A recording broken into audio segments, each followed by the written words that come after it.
Hi Year 5, I hope you're all well. Thank you Mr Church for that last chapter. Today I am reading you chapter 24, The Real Thing. As we went into the crew quarters, Dr Drax said it was nice that I was going to see my daughter on this particular day. I wasn't sure what she meant. When I got inside the house, the place was full of balloons and piles of crumpled up gift wrapping. Florida shouted, "Hi Daddy, where's my present?" I said, "What present?" "Oh, stop teasing," said Florida, grinning at everyone. He always remembers my birthday, really. It was Florida's birthday? How was I supposed to know that? How did everyone else know? Dr. Drax told everyone. She knew because it was on the forms. Look what Mr. Axanadu got me. It was a doll, like a Barbie, but it wasn't a Barbie. It was Florida in her blue Power Rangers spacesuit. It really looked like her, like she had been miniaturised by a wicked super mage. When you squeezed it, it said, "What do you mean, weightless? Am I going to lose weight?" "How cool is that?" smiled Florida. I knew right away what it was. It was a prototype of one of his Astro Kids dolls. "What did you get for Florida, Mr. Digby?" said Hassan. "We've been hearing about the time you bought her the pony." "Oh, really? And also about all the great party games you play. Will you show us a card trick?" said Samson too. "They interest me psychologically." "Maybe later. Just now I'm going to give Florida her present, but in private." We went into the kitchen. I said, "Why didn't you tell me it was your birthday?" "Well, you're supposed to know. You are my dad, you know." "I am not your dad. I'm only pretending, remember?" "Are you saying you haven't got me a present?" "I'm going to give you a birthday treat. This is it. I'm going to save your life." I told her everything, all the stuff about this being a secret mission and Xinjiang having the measles. Florida said, "Kang Mattingly?" "What?" Kang Mattingly was supposed to go on Apollo 13, but he was pulled off at the last minute, just like Xinjiang, because of German measles. And after that, everything went wrong and they all nearly died. He suffered terrible guilt feelings for the rest of his life. My Apollo 13 guilt hell. That's it, exactly. They were in terrible danger, and we're in terrible danger. We've got to get out of here. You thought it was bad, but I nearly drove a Porsche. A Porsche goes 170 miles an hour. Do you have any idea how fast the infinite possibility goes? We are in trouble. "Well, you're my dad. Get me out of it." "Well, no, that's just it. I'm not your dad. I can't do card tricks. I didn't get you a pony, and I don't call you my little princess." "But ring your real dad." "What for?" "We're in trouble. He can get us out of it. He's a dad. That's what he's for." I was thinking how simple it all was. Florida would ring her dad. He'd probably go nuts, but from then on, I would no longer be in charge. I wouldn't have to be a grown-up anymore. Florida said her dad was too busy and I should ring my dad instead.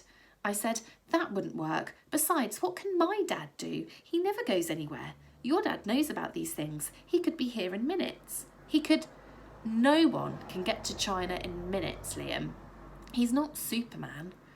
"No, but he is your dad. He won't want his little princess blasting off in a space rocket to space, will he?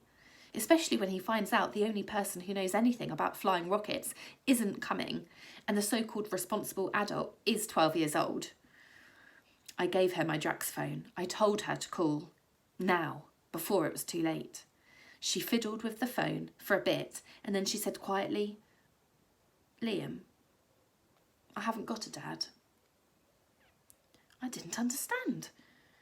What she had just said didn't make any sense. "What do you mean?" "I mean, I haven't got a dad. It's just me and Mum and Orlando and Ibiza." "But your dad travels the world. That's why he named you after faraway places." "We never go anywhere. My dad left just after Orlando was born. I don't know where he is. He had a big row with Mum and never came back. Even when he was there, he never did any of the things I said he did. You know, taking pictures, buying ponies, anything like that. He just used to sit watching the Holiday Channel. That's where he got our names from." This was unexpected. I said, Okay, well, if you did have a dad, if you had a dad now, he would not let you sit on top of a 200 feet of inflammable fuel. He would not let you be sent up into air at thousands of miles per hour. He would be very, very concerned at the thought of you experiencing 40G. He would be worried if you went on a big ride, and this is not a ride. The point is, this is not a ride, this is the real thing. Florida looked a bit surprised. But Liam, if I got famous, my dad, wherever he is in the world, he would see me, wouldn't he? And he would come back and find me. Or at least he would know about me, you know? He would go around telling people he was my dad. He would be proud of me. That's why I want to be famous. That's why I want to go on the rocket. I wasn't sure what to say. I think I was probably quiet for a while because in the end she said, Liam, have you fallen asleep? No, I'm just thinking. I realised I was all the dad Florida had. It was time to do the right thing, the dadly thing, and give her exactly what she wanted. What we both wanted. There was one of those cardboard party hats on the table, the pointy kind with the tinsel in the top. I found a pair of scissors in the kitchen drawer and started cutting it. What are you doing? When I finished, I held it up for her to see.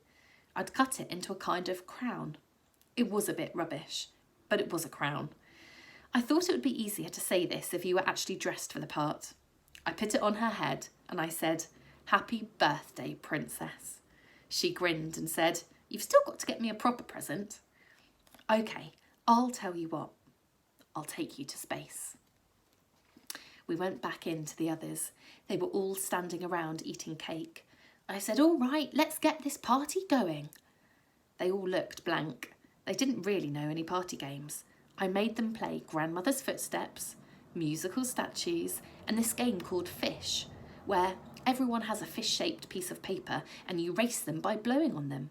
This went on for ages because Samson too developed a very streamlined fish, which Hassan tried to buy off him. And Max blew so hard he had more or less asphyxiated himself. And as it happens, I do know some card tricks.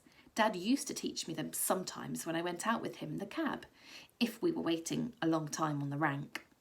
The other kids were all amazed and amused. Florida said it was the best birthday party ever. And that is the end of the chapter. And I do believe the next chapter will be read by Mrs. Simmons, which is called Quest Orange. Sounds intriguing. Okay, guys, I hope you enjoyed that. I hope you're having a good week so far. And take care, keep smiling, and see you soon. Bye.